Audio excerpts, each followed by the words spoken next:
the current architecture of the data centers and the infrastructure was designed for the previous generations, and it did great. But obviously, the needs and the business models are changing, and the current infrastructure does not support the future where we want to go our businesses. So it's time to address the breakthroughs and innovation in the entire stacks of IT, server, storage, network, and the management of all that. So Hewlett-Packard has deep expertise in the server building. You have great assets at Hewlett-Packard Labs, as well as in the acquisition of EDS. You have a lot of services and a lot of experience in managing the data centers and infrastructure. Utilizing all these assets, what would be a strategy looking forward? Okay, that's a big question. So let me kind of first of all agree with what you said, and at least what you intended. I think what you were saying about the IT infrastructure. It even sounds old to say those words, but the IT infrastructure, I think you said, has not been built for tomorrow. It's not been built for. So let me kind of first of all agree with you, but also put some rationale behind it. So I think you've kind of introduced me in the HP context, but as you know, I spend most of my time at Kleiner Perkins. So it is an advantage to see startups and see HP because you're looking at two different worlds that are very different, both trying to achieve a similar outcome.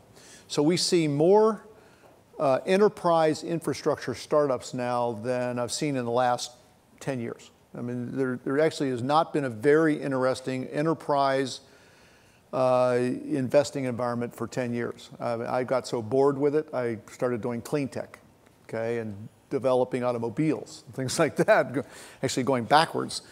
It just wasn't interesting. But the last 2 years has become very interesting, and there's a reason for that. And I think the reason starts with, I can't imagine you haven't spent the day talking about some of these things, but basically the number of internet users, the number of mobile users.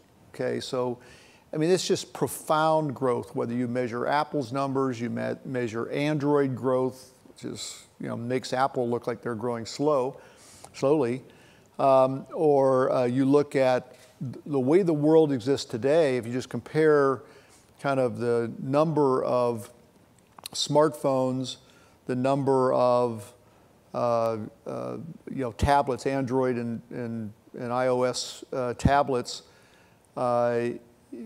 basically, if you add those together, they've surpassed Windows already, okay, on the device. And so the world is kind of changing from this kind of,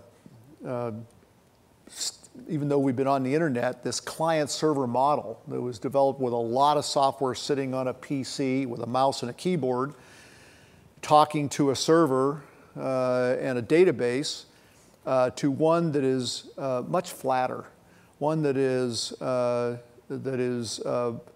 and we call it the cloud, okay? And I'd kind of like to posit that the cloud, I don't see the cloud as an end journey, as a goal.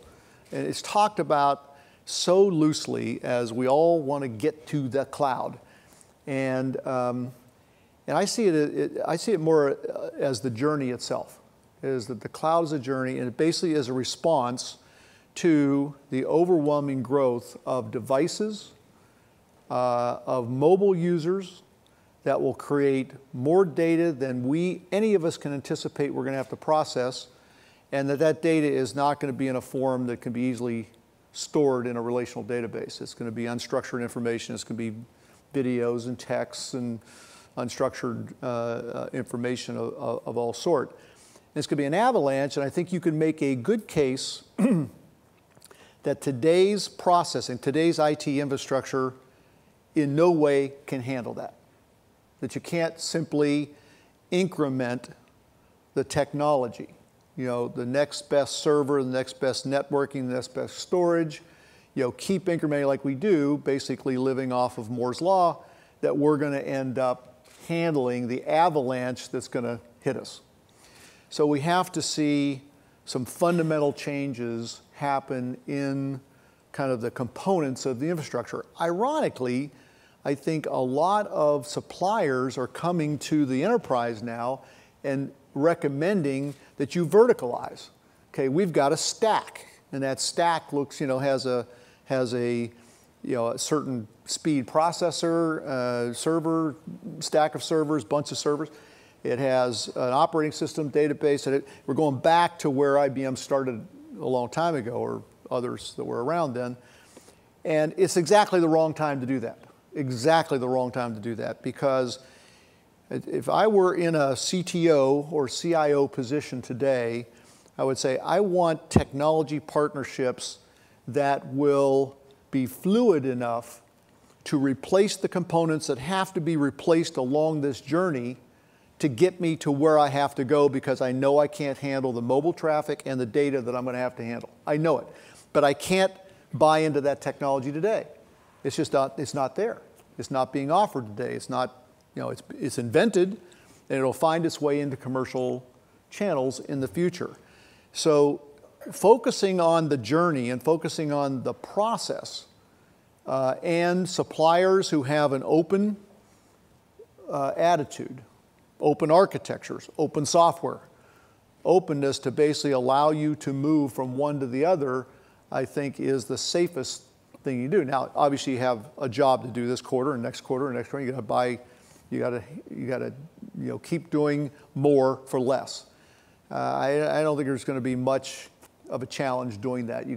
But if you're going to spend 6 months trying to decide with this server versus that server, you're going to decide this database versus that database, decide this application versus application, let somebody else do that. I'm assuming everybody's a CTO, CIO in here. Your position has to be protect the strategy of how we're going to handle the avalanche of data and mobile. Just look at the numbers, and I'm sure you've probably spent today talking about some of these numbers, but we're just kind of just starting. Even though there's 2.5 billion internet users and there's like over 1 billion smartphone users and 3G users, that we're just getting started, because the potential, and there's 5 billion mobile phone users. And so you have that as a market, just a replacement market to move to smartphones and move to tablets, and so it's just scary. The information that's going to, and if what you're hearing is, well, move to the cloud. That'll handle it. Move to the cloud. Well, what the hell is that?